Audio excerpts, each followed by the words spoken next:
Welcome back, traders, to the Trader Roundup podcast, where highly attuned, like minded traders come together to become 1% stronger each and every day. And today is Funded Fridays, and I'm your host, Rodrigo Antonio.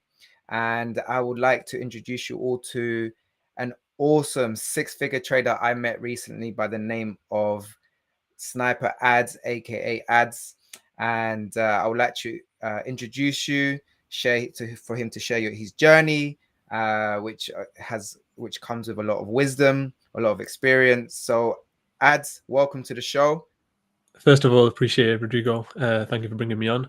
Yeah, guys, basically, I'm a six-figure funded day trader. I've been training for the last 3 years. I've achieved around 50K in payouts, aiming for the 100K mark, and looking to scale my funding portfolio to around 1 million, hopefully by the end of this year. And yeah, I've been training for the last 3 years, like I said, intensively. And for the last year and a half, it's been specifically with prop firms. So I really want to, help you guys get funded, help you guys, just become profitable day traders. And a lot of it is to do with psychology. And that's why I've obviously linked up with my boy Rodrigo. And we chopped it up last week pretty much during the SFT event. We spoke about psychology, spoke about mindset, and we really want to share that wisdom with you guys. Yeah. Yeah, 100%. And you know what? It's when we had that conversation in Saracens after the SFT boot camp, we realized that we have so much to share, so much value to give, and we were talking some real deep topics when it comes to psychology. So hopefully we can retouch on those subjects again, because a lot of the listeners, that's the thing that they struggle with the most, is the mindset, the psychology. So before we get stuck into the topic, I want to introduce everybody to my co-host, JCat FX, aka Kyle. How's it going, everybody? Happy Friday. Happy Back Friday, for another man. Funded Fridays with another funded legend. Yeah, man. How's your week been, Kyle? It's been great, man. I mean, I'm sure all the viewers know the markets have been crazy this week. Whether you're trading indices, Forex, or crypto. I mean, crypto has been absolutely insane. Yeah, that move on XRP was expected, but it's really good to see, man. I really like to see stuff like that, especially for all the XRP holders. I know a lot of, especially from the UK, like XRP has been a religion for for yeah. Oh man, I can't, like, I think in 2020 or 2021 I sold. I think I got in about 15 cents. I got out at 70. I think it ran up to like 1.2, and then I was like, that's it. I'm done with XRP, man. Yeah. So how's your week been, Ads? You've been trading this week, or? Yeah, just very rarely actually. I mean, literally took about one trade this whole week. Literally just been trying to focus on rescheduling getting back into my gym routine, my physical self, and I was also looking at, like, I think you mentioned it in the last SFT of the Mindset Mondays. It was that Whoop band or something. Yeah, Whoop band, yeah. Yeah, Really join the club, man. Yeah, it looks good. I mean, what is it? What does it actually do then? I was interested. So, if you have an Apple Watch, this is just like more accurate data. Like, it provides blood oxygen levels, your skin temperatures. It's more accurate reading your heart rate and stuff. So it can tell when you're in a deep sleep, when you're just in a light sleep. Your stress levels, a whole bunch of stuff, which is a lot more accurate than I think just the Apple Watch. Not only that, recovery. So your recovery is essentially unique to you. Based on your age, your average resting heart rate, et cetera, et cetera. So it's really important to track. In my opinion, it's important to track that. So, if you're on a red day, you haven't received enough recovery, you maybe lack sleep that night, maybe you just avoid trading entirely, right? And it's just about tracking your performance, essentially. I'm pretty big into CrossFit. I know Rodrigo just joined CrossFit, but a lot of CrossFit athletes wear it, right, just so they can track their performance and how to improve their recovery and everything like that. So I always looked at trading like a performance sport. In my opinion, it is. Yeah, so for sure. You really do want to treat it as if you're a performer. Yeah, for sure. No, like I mean, when I'm trying to, hit a profitable day, or when I've had a profitable day, or even a losing day, I try to, like, look at not just the technical side of things. I like to look at the external things. So what have I eaten? How have I slept? How much rest have I had? Mm. Things like that. But no, definitely having something as accurate as that, I'd have to get onto it for sure. Mhm. So do you track any of that stuff, ads? Like, how do you sort of track your performance outside of trading? Yeah, that's the thing. So that's the first time I've heard of something as pretty good as this, accurate. Because all throughout my journey, it's been mental. So I've been trying Mental. to keep it logged up in here, and obviously, experience is the best teacher, as I keep saying. And for me, when I've just ever had like a good day or even a bad day, I Mm. can tell it's because of sleep, and I don't take a trade at all if I've not had enough like sleep.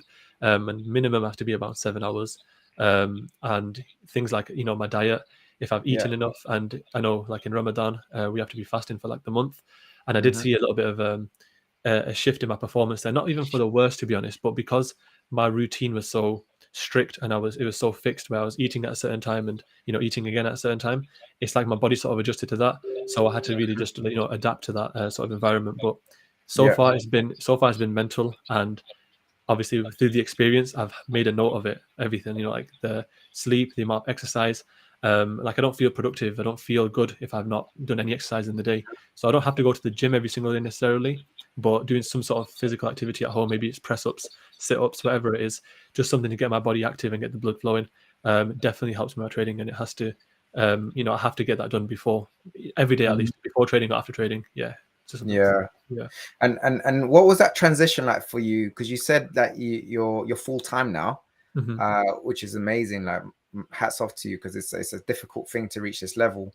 But what was your routine like in that process between what you were doing before, and what were you doing, and then when you decided to go full time, what happened during that period exactly? Yeah, sure. So, for those of you who don't know, I've been for the last 3 years just trying to trade as much as possible. That doesn't mean necessarily taking trades, but just trying to get into the trading game as much as possible. In that first year, I was in my like second year of university, and I was also working full time as a warehouse cleaner, 12-hour shifts, 7 till 7. And during breaks, during lunches, I was going, trying to look on my phone, trying to get some trades in, or just look at the markets on a little 10K FTMO, trial, even a demo account. So that's Yeah. how it first started, just really, persistently showing up to the markets every single day in that first sort of year. Hmm. And then obviously when it came to my around a year and a half after that, so onto the second year, I was in my third year and final year of university. And just, prior to that, I actually had secured around 200K in funding. And, that was in my Forex funds. I hit my first sort of 10K payout with them. And along with that, I hit my another 8K payout. So I'd already made my like year's wage from the warehouse in literally 2 months.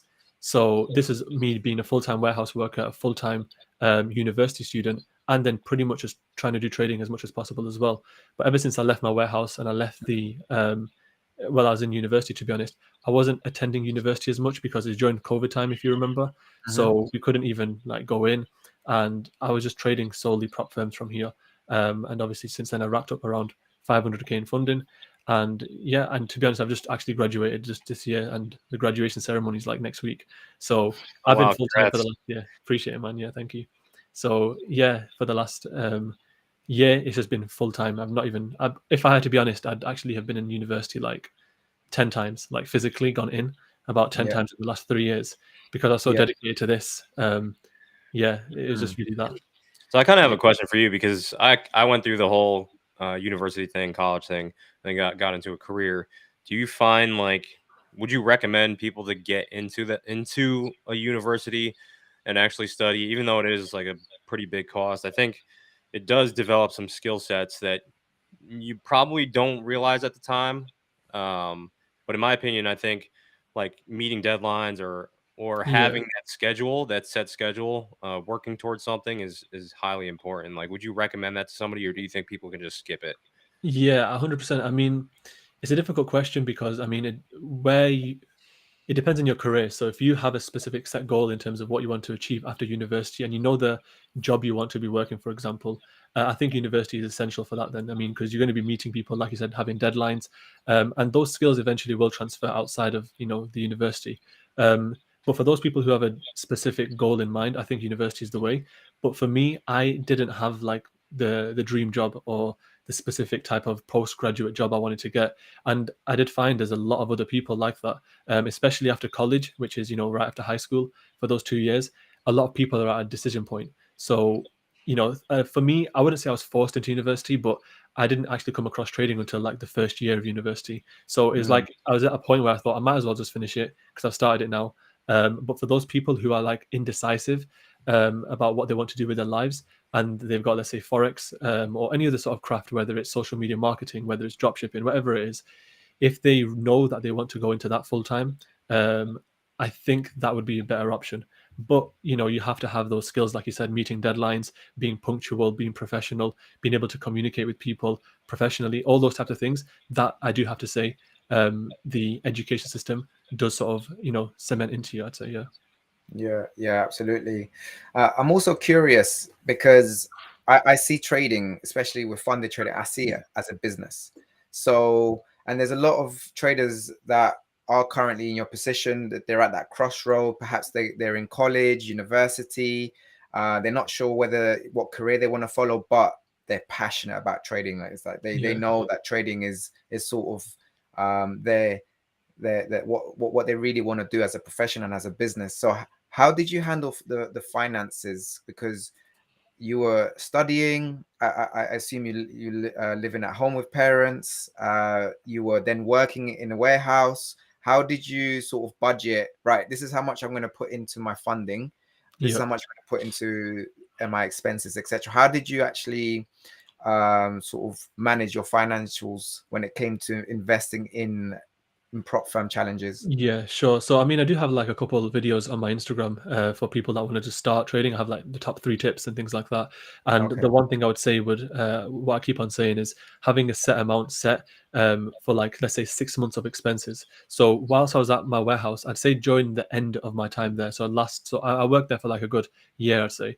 For the last 2 or 3 months, I invested into. And by the way, I was saving like almost all that money. I wasn't spending it on the weekend.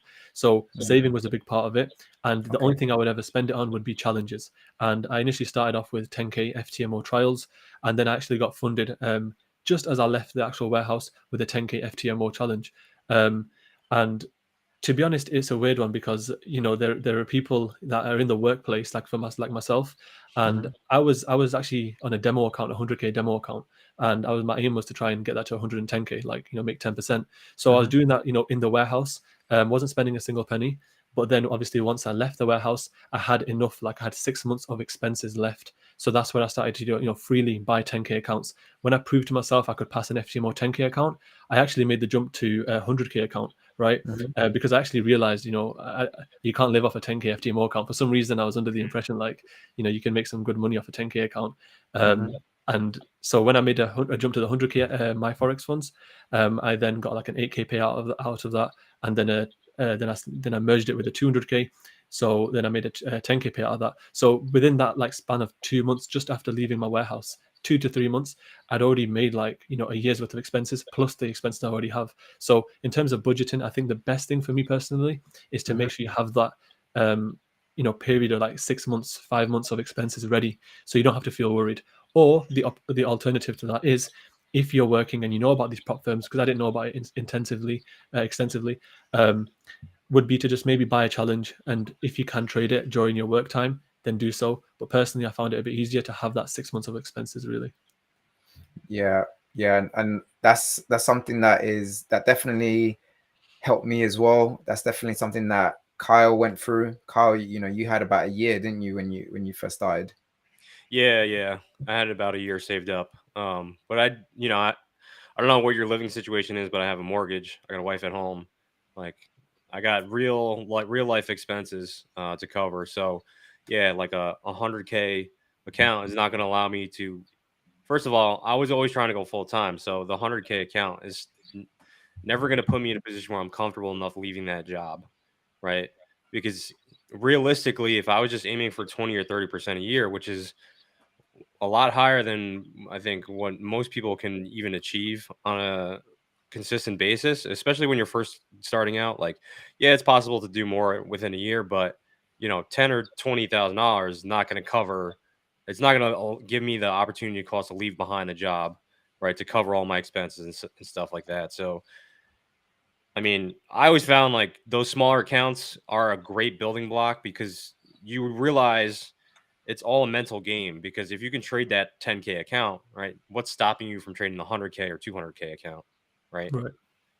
Yeah, and I think one of the things that comes across, like one of the biggest struggles that I've seen in traders, in coaching them and speaking to them, because I've spoken to hundreds of traders on a one-to-one basis about what's really holding them back, and it's their relationship with money, and it's the way they've been conditioned to think about money, and most people don't actually, they've never been taught basics of personal finance, about saving, about budgeting. And so and money is sort of seen as a sort of in the wrong way, right? So people tend to be really attached to money, and when you think about it, at the end of the day, money only buys you time, right? But people trying to buy money, people are exchanging their time for a specific amount of money, right? But their relationship is just so destructive that when money is taken away, or when money is removed, or when they don't have the money, they get stressed.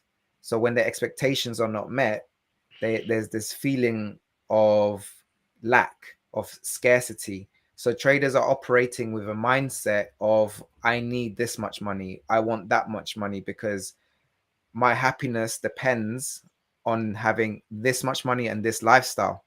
And so they're sort of operating with this expectation, whereas because they're not there yet, and they're operating at this level, then they get stressed, they get disappointed, and they either fall into fear or greed. So that fight or flight response kicks off, and usually it's the greed. Usually it's the anger, right? It's the revenge trading. They get angry with the market, they get angry with themselves, and then they just self-sabotage. So I think this topic of how to manage money, how to see money, is very important. And one thing that really helped me in my development, especially with developing a mental edge, is understanding what money is. So for me personally, money is it's just a tool. It's to buy time, to do what I want, when I want, and who I want with. Right. Yeah. And that's really my relationship with money. What about you guys? Like, how do you see money? And in terms of what's the balance between wanting more money and sort of being I guess composed about how to make money in trading? Yeah, I mean, that's the exact same concept I have of money as well. It's literally just buying time, because in the workplace, you're just substituting your time for money. So when you have that money, you've just bought yourself a little bit of freedom, a little bit of time. So for those traders who are struggling with the money side, or just traders and people in general who are just struggling with money, the main aim has to be to try and get enough so you can feel content with it, to a point where you can start to spend freely on these challenges, on these accounts that you're trying to get, or even education that you're trying to invest in.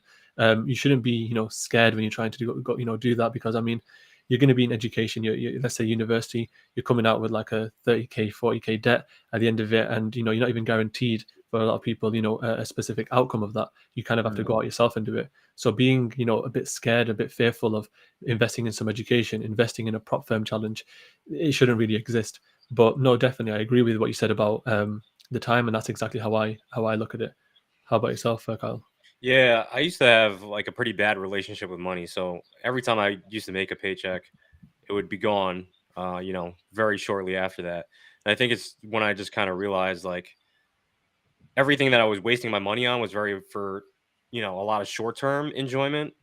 But I found that if I wanted to leave my job behind, like I had to stop spending my money in, I guess, in a subconscious way, like getting that short term gratification of buying something. I had to put that off for a while, or even going out and spending money, like on vacations and stuff. Like I really haven't traveled a whole lot. Like I went overseas for the first time like a couple weeks ago. Right. And I'm 33 years old, right? I think a lot of people have traveled more than me because I kind of sacrificed that time. Like now I have the freedom to do whatever I want. I have the freedom to go whatever country I want, but I put it off long enough where I could chase some of my goals first. Mm-hmm.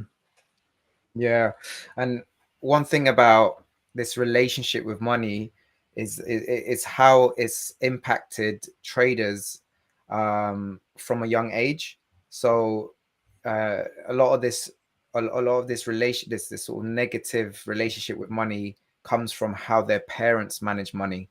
And I'll be the first to admit that the way my parents manage money had a huge impact on me, because for example, my dad has never been good with managing money, right? So when I first started working, I started making money, it was literally gone within a few days, right?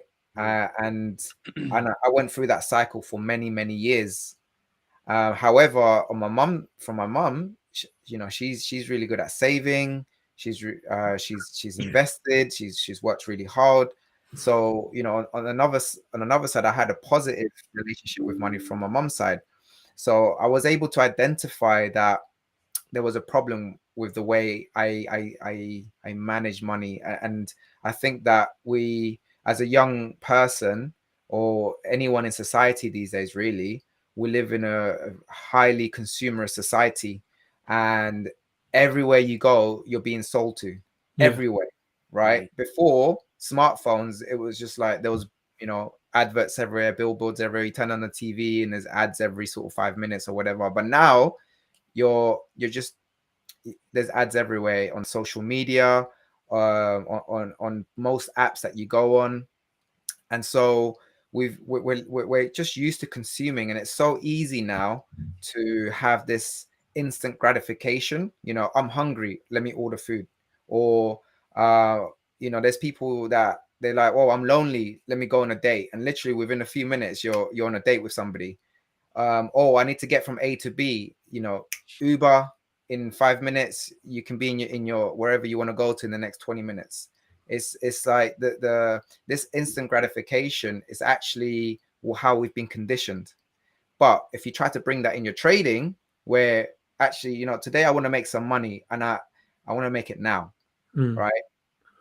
That how have you guys battled with that sort of conditioning that we've had since birth, from school, social media, smartphones? How do you guys battle with that type of delay gratification? Yeah, for me, that was actually a problem that I was facing in the first like year and a half, I'd say, because I was so used to, because I've been working, I'd say, from about 13, 14 years old. I mean, I started off doing, newspaper rounds for my local news agent, and I was getting like 18 quid cash, 7 days a week, and I thought that was great. So I really had that work ethic. Car washes for like my neighbors, selling cakes on the streets, and when I was so used to, getting paid for my time, when I started to jump on the markets, and here's the funny thing. So when I was in the warehouse, and I was on the markets, notice how I would only trade during certain breaks and lunches, or whenever I got a little bit of free time. I just not trade, just check the markets.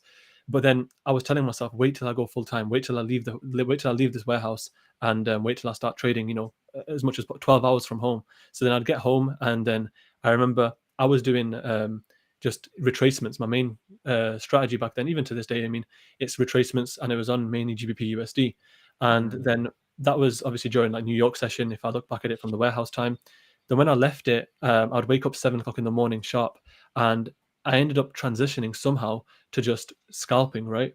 Because I felt like now that I'm awake and I'm at the desk and it's time for me to trade, I have to just substitute that time for money now and force a trade. So I somehow got into the sort of genre of scalping and breakout trading. And it's similar to what even like kind of what Angelo said from the Funded Trader. Traders on the challenge phase, they'll on the evaluation stage, they'll actually stick to a certain strategy over phase 1, over phase 2. And then when they get to like phase 3, so imagine on phase 1 or phase 2, they were doing like retracements, and then they get to like the funded stage, and then they start to scalp gold. So it's kind of crazy, like, how it changes, because people now think they've got the full time now, they've got the funded account now, so they can do whatever they want and they can make unlimited money now. But that's what I had to learn the hard way. So I was there trading, and if I took a loss, it felt like I took a step back, when in reality it's not. And like you said, trading is a business. So, taking a loss, like you said in the meetup last time, it's like an expense. And the way I saw it after so much experience was these trading hours that I now have, because I only trade now from 10 a.m. Till 2 p.m., which is just that 4-hour candle. That's like the one specific thing I do now. And that's like your business hours. And the moment like the clock ticks over 2 o'clock, I'm off the charts, whether I'm in a trade or not. Obviously, if I'm in a trade, obviously close it, but that's it. That's like the shutters down. Your pair is almost like your product, things like that. So when you start to just adapt everything over into like a more business mindset and treat trading as a proper business and not just as like a YOLO free money, just because I've got the chart in front of me, I can make unlimited money. That's when you start to see that real growth, and really just turning into a business really, really helped me for sure. Yeah, 100%. And now that you've made a little, you've made some money from funded trading, have you made, and do you have any regrets on how you spent your money since you've been paid out, or have you been quite sensible? I would say I've actually been quite sensible with it, because I mean, it's arguable, but I would definitely say, yeah. I mean, there are a few things, but I'd say if you look at it overall, I would say it's sensible, because I've always, networking with the likes of Paladin and the rest of the traders. The aim is to always get more funding, keep on going. Because the moment I realized actually was when I first got my 200K account, I got comfortable, right, and I started to chill out. This is like about a year and a half ago. And I started to get comfortable. I didn't push myself. I didn't even get another challenge. I thought 200K was enough. And that's what led me to blowing the funded account. I've blown numerous funded accounts. I've blown numerous challenges. But what's helped me is whenever I've had a funded account, a live account, always to have that challenge on the side, because this is something now where I can, transfer my greed, not obviously because we all have greed, but you can transfer that greed, that impatience over into those challenges or even into a small account. And that's something I learned from Paladin when I joined his Discord. I mean, it was just really helping me, network with people like this and understand what funded traders are going through. Because about a year and a half ago, I didn't know many funded traders, day traders at least. A lot of traders that I knew were just with personal capital, the Miami traders and things like that. Rarely did I find someone who was, trading with prop firms. So, understanding that you can transfer all that over into certain challenges, that's the best way to preserve your funded capital. And the bottom line is, at the end of the day, we all are, we're human. So we're all going to have, bits of greed. We're going to have, impulsive decisions and things like that. And we can't just mute it completely, because we wouldn't be human that way, right?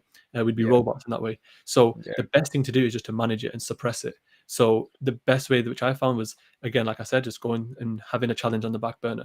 And that, even in a way, is a productive thing, because now you got a challenge on the back end, and now you can work towards that, and now you're still making more capital. So now every time I've got a funded account, or I'm funded, I've always got a challenge to be working on.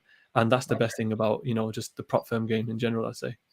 Yeah, I want to touch on what you said, Rodrigo, like how your parents kind of shape you and your relationship with money. Like my parents were very frugal and they were always saving even if they had the money. So I never really learned how to take risks, essentially. Like, and maybe it's just like a Asian family thing where you got to go to school, be a doctor, a lawyer, save up for retirement, kind of live that, I guess, prestigious lifestyle by getting a degree, which I think people our age, we kind of see that as like, why would I do that? Like the cost of school is way higher than it was back in the day.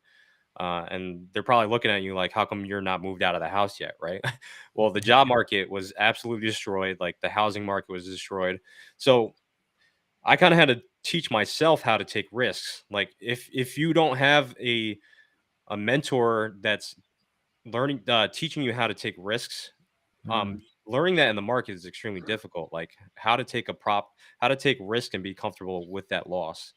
Um, that's I didn't get that from a parental figure. So I think having somebody like that in your corner, like teaching you how to take a business risk, because at the end of the day, this is a business, right? And when you're opening up a business, you got to take risks because that bottom line is never just in the black all the time, right? And it's very much like trading. Like, you have to be comfortable going into drawdown. You have to be comfortable how to get out of drawdown. It's like a whole problem solving thing that you essentially don't get from most people that are just, I guess, conforming to society, right?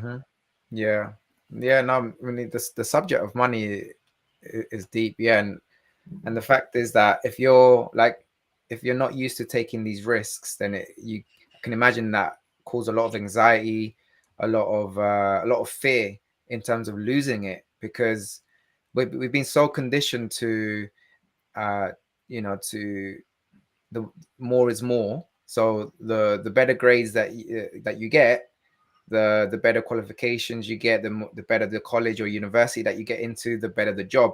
And when you're in that job, the more you work, the more responsibilities you get, the more money you make.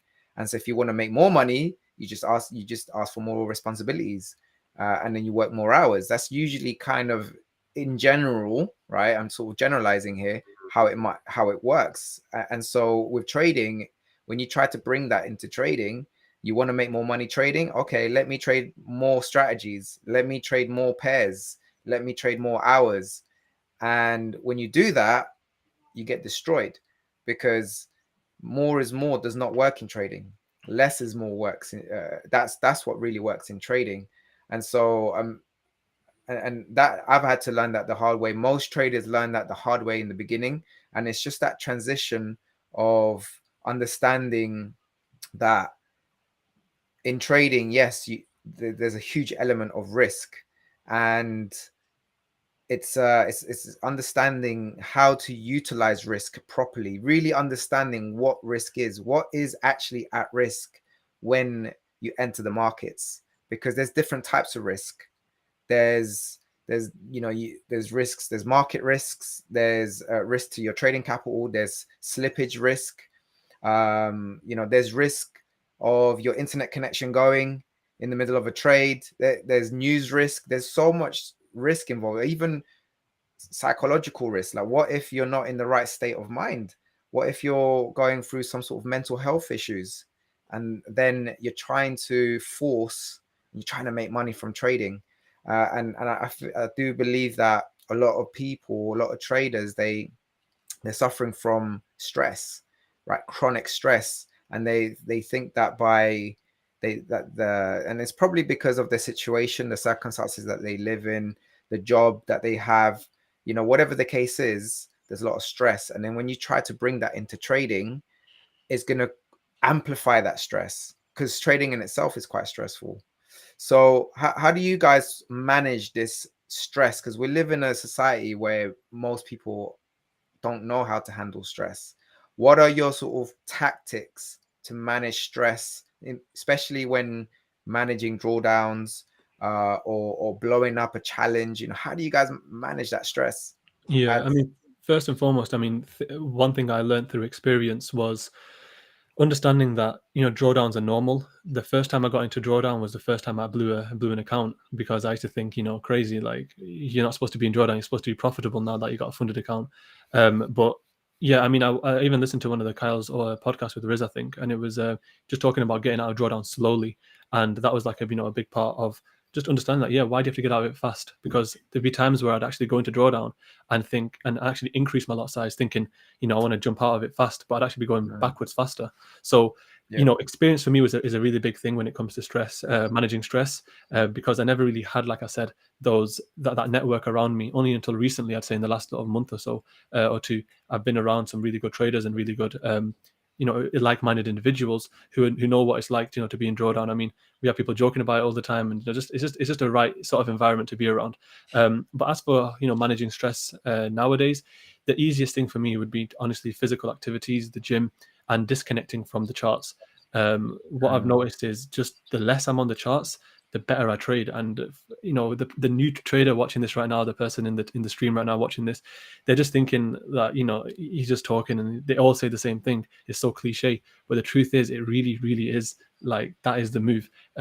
Less is more in this game, and really disconnecting from the charts will give you success, because now you're not forcing trades. Now you're not trying to make money by forceful way. So physical activities, disconnect from the charts, going out, doing things you enjoy outside of trading, then you'll appreciate, your trading time more.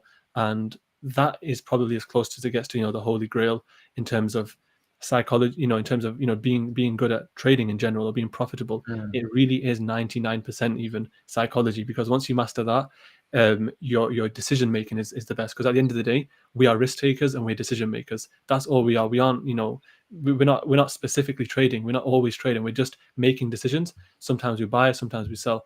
And the other thing in terms of stress that really helped me, I was reading Trading in the Zone just even yesterday, and the best thing I read from there was acceptance of risk. Because the moment you really truly, at heart, you're cool with the risk you're about to take, whether it's a percentage risk, like you said, the trading, if it's news, the slippage, even if your battery's on its last legs, if you can really come to terms with the risk you're about to take, you will be comfortable.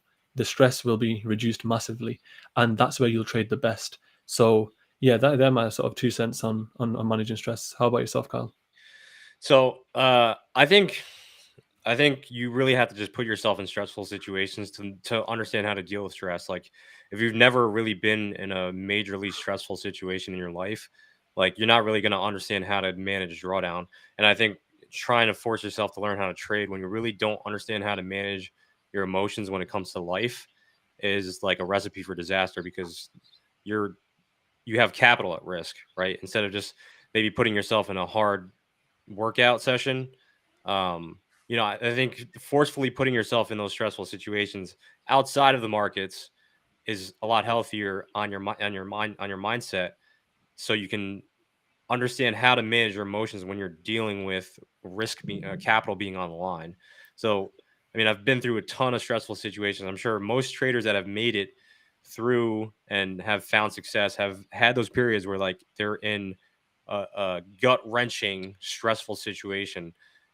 And that's something that they learn to just completely avoid. And it's like, what put me in that situation where I feel sick to my stomach, right? I'm trying my best to just stay away from that. And I think most people actually, yeah, they end up blowing accounts and they hit like that rock bottom period, so to speak, when it's like, I never want to feel like this again. How do I avoid doing this? Yeah, for me, my go-to sort of practice is just breathing, because a simple box breathing exercise, 4 seconds in, 4 second hold, 4 second out, 4 second hold, and so on, right? Having that practice, it gives you physiological changes in the body, because stress, it's a chemical imbalance. Because when you're stressed, you have cortisol running through your veins, going into all of your muscles, and cortisol is linked to memory loss. So I'm sure you guys have been in this situation. Type a 1 in the chat if you have. If you're trading, you're making all these mistakes and you don't even realize how you've done it. It feels like you're a different person. There's this sort of sense of memory loss of your trading strategy. That is because of the cortisol in your body. It's linked to memory loss. So it's so important to manage stress. So before every trading session, during the trading session itself, when I feel my heart rate going up, you got to be very clued up. That's why wearing the Whoop band or some sort of heart rate monitor, just to like be aware of your heart rate. Do some box breathing, get that heart rate down, because by reducing your heart rate, you are expanding the veins in your and the arteries in your body. Otherwise, when you're stressed and there's all this cortisol and adrenaline pumping, there's this constriction inside your body, because all this blood rushes into the center of your body, because you go into fight or flight mode. There's less blood in your limbs and there's less blood in your brain, meaning there's less oxygen in your brain. So it's you don't want that. So in order to counteract that, in order to expand those arteries, do some box breathing, get that heart rate down. And so that way you take control, you make those physiological changes, so that then you are able to get back into the zone. You're no longer suffering from memory loss, and you realize, okay, you're more likely to make the right decision, whether that be take the trade because your signal is there, or whether that be actually no, this is not my market condition, this is not my signal, I'm not going to trade today. It's making that decision in a state of composure. And when it comes to stress, you have to, it's not just managing stress whilst trading, you got to manage stress outside of trading. So managing stress and trying to find that discipline and I guess that composure is not just in front of the charts. It's actually, you got to do that in everyday life. That's why when you become a trader, it's a lifestyle, it's an identity, it's just a way of life, it's a philosophy. And then if you got to understand these rules of the game, these values and principles in trading, it just changes you. And I'm sure you guys, Carl, as I'm sure you guys have made a lot of changes since you became traders. It's like your personality and character changes, right? Yeah, for sure. Absolutely. I think that's just the way I think about different things in life too. Generally, like I think when you learn trading, it's like the greatest puzzle in the world because you're trying to figure out yourself essentially. Like, I mean, you guys probably can speak on it too. Like, I've learned a lot about myself, and not just that. It's just like addressing that. It's like maybe I was impatient prior, but I wasn't admitting that I was impatient or I was impulsive. Things like that. Yeah, it's just a perfect reflection of yourself. And I think Umzi asked it in the chat before. He said, "What was your advice like for yourself 5 years to your younger self 5 years ago?" Let's just say, and that would be it mainly, like understanding just myself more and admitting to it. Like I knew from the start I was an impulsive person, I was an impatient person, and I wanted quick money fast, but I wasn't admitting it, and hence why I was blowing so many accounts. The moment I acknowledged it, the moment I accepted it, I am a greedy person, I am an impulsive person, that's when I started to manage it. That's when I started to make the change. And I feel like if everyone can start to do that and really understand that in this game as well, it is just you versus you. It doesn't matter how well someone else is doing, how well this person's doing, that person's doing. It's really just you versus you, because the market will expose you for who you are. And until you can master yourself and conquer your own mind, you will conquer the markets 100%. And ever since I've made my own set of rules and I've understood that, okay, I need X amount of sleep, I need to be exercising X amount every single day, I need to be just trading for X amount of time as well. It really has helped me so much that it's so crazy, because like you said at the start, Rodrigo, it's like less is so much more.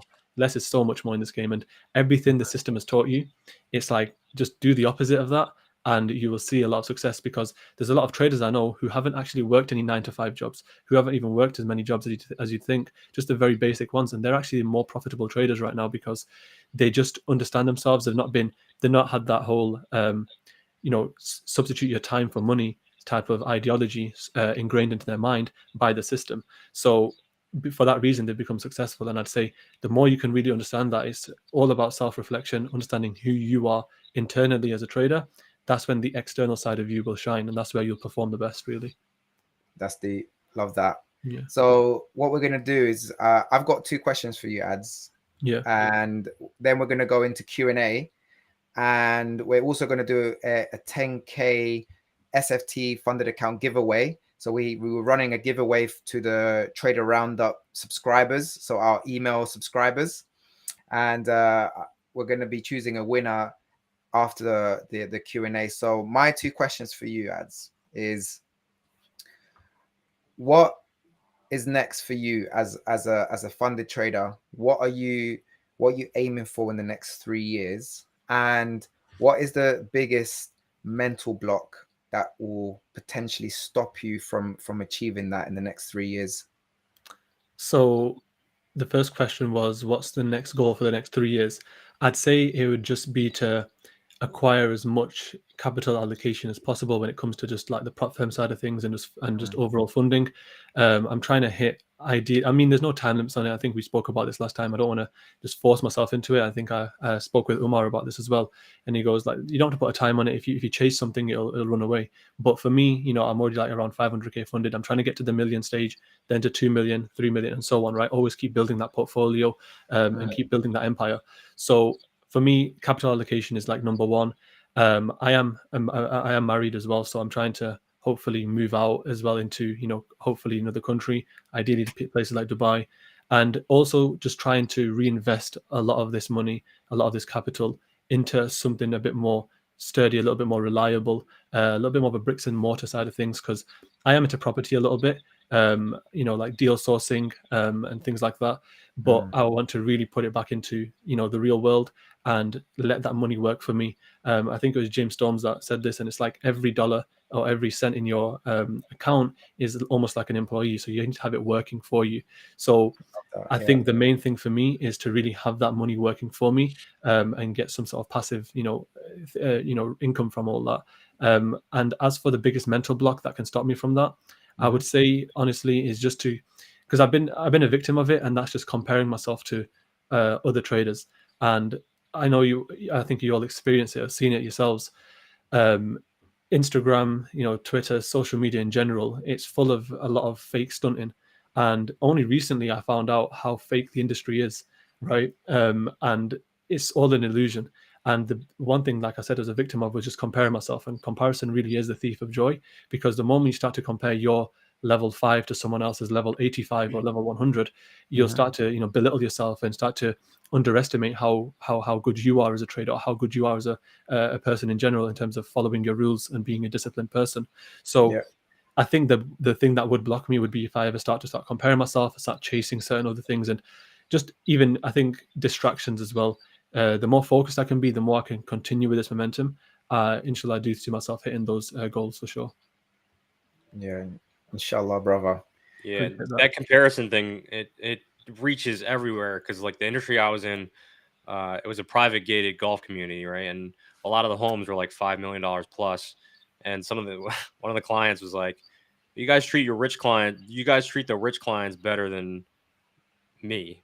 And this guy was worth like $250 million, but he's talking about the guy that had $1 billion, right? Like, when is enough, right?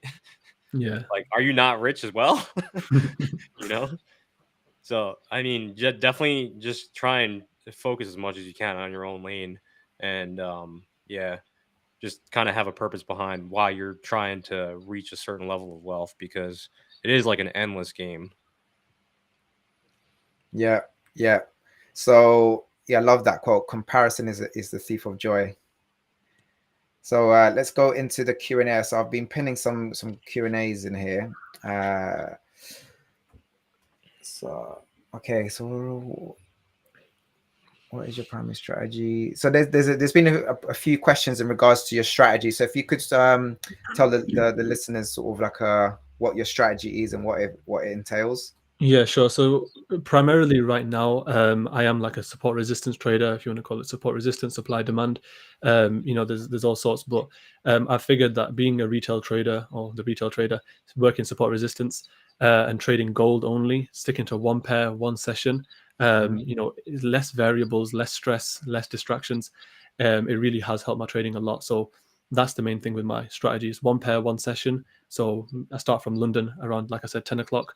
9-10 o'clock, and up until 2 o'clock. So it does trade over into the crossover, but primarily it's just one pair, one session, and it's support resistance right now. I did go through a whole year of, like I said, when I was going through testing different strategies and trying to regain my funded accounts and things like that. I did go through the ICT, the SMCs. So although, I mean, I wouldn't say it wasted my time whatsoever.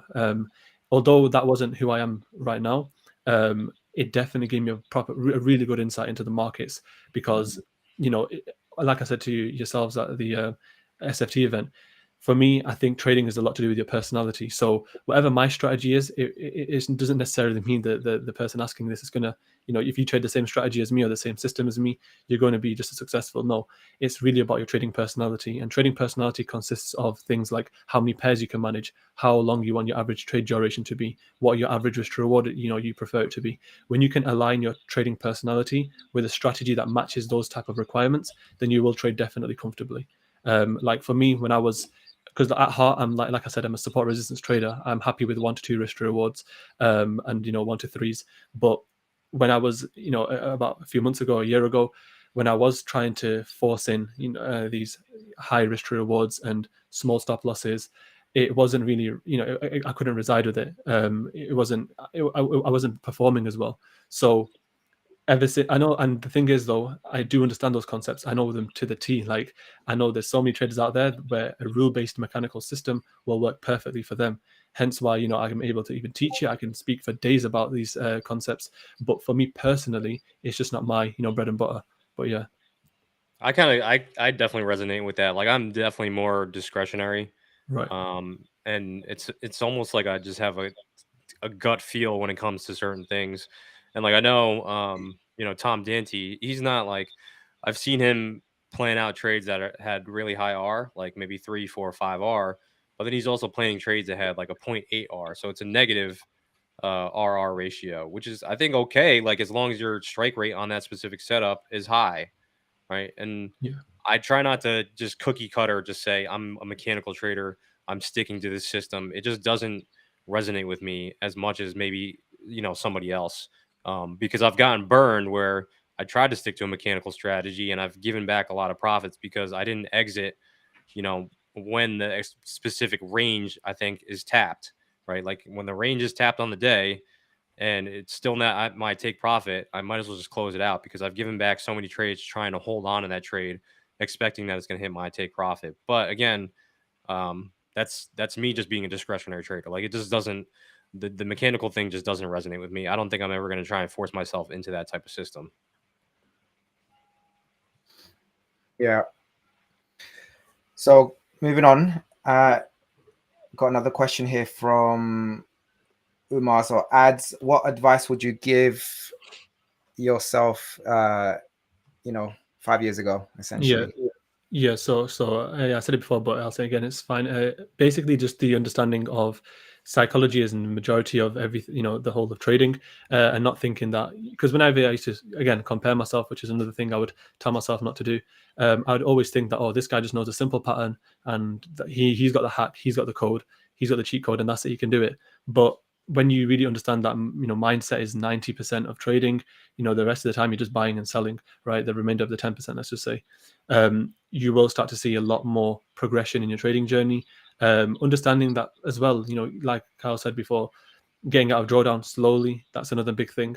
And in general, just risking low when you actually start off with your funding accounts. Of course, you can have certain funding, like nowadays, I split my portfolio up into different parts, aggressive account, conservative account, and things like that. So now, to my younger self, I would definitely say risk low when you first begin. Get used to the system, get used to that emotional side, because once you're live, it's a different feeling to when you're in the challenge phase or even on a demo account, right? So yeah, just the younger self would have to be, never compare yourself to anyone else, focus on your own journey, risk low, and just overall, if you're ever in drawdown, don't be afraid. It's just, every trader faces that. If they don't, they're just straight up lying. So understand it's somewhere you have to be, and just get out of it slowly, because you can get out of it eventually. Love that. So and do you trade the news? Not necessarily, but if I ever feel like there's a really high probability setup, and because there's been times where I have in the past traded news and it's worked out, and for some strange reason I have a pretty good high strike rate when it comes to news hitting, but I sometimes have actually forgotten it's news or something like that and it's hitting my direction. But I'll never do it on a conservative account. I'll treat that with so much respect that if I have want to do something like that, I'll just do it on a 100k aggressive account, really. Okay. Yeah. Got another question here from Remnant. Really good. How do you deal with your comfort zone? So when it comes to my comfort zone, I understood that you can only grow once you're outside of it. My comfort zone nowadays is just, doing my own bits of work around my desk, and then maybe just going out and maybe just playing, some video games or playing football and things like that. But ever since I've stepped out of my comfort zone and started taking things like cold showers, I know some people might think it's a bit cringe or it's just extra, but believe me, like, the moment you can start to see yourself get composed in the chaos, like Riz said, it really, really translates into your trading. For me personally, at least, taking those cold showers, being in the sauna for a little bit longer than I want to, pushing myself during workouts a little bit more than I want to, it 100% translates into your trading. So the moment you can be comfortable outside your comfort zone, then you grow, and so on. And it's just a game of just doing that. Like, one thing I've not done yet is like a cold plunge. I've not been scared of it, but I've not actually, had the facilities to do it yet. But I really want to get into that.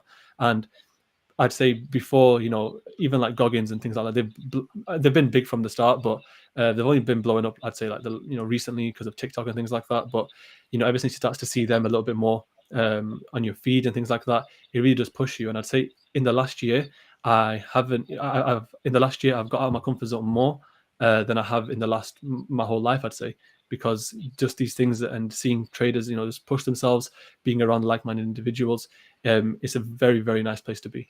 For sure.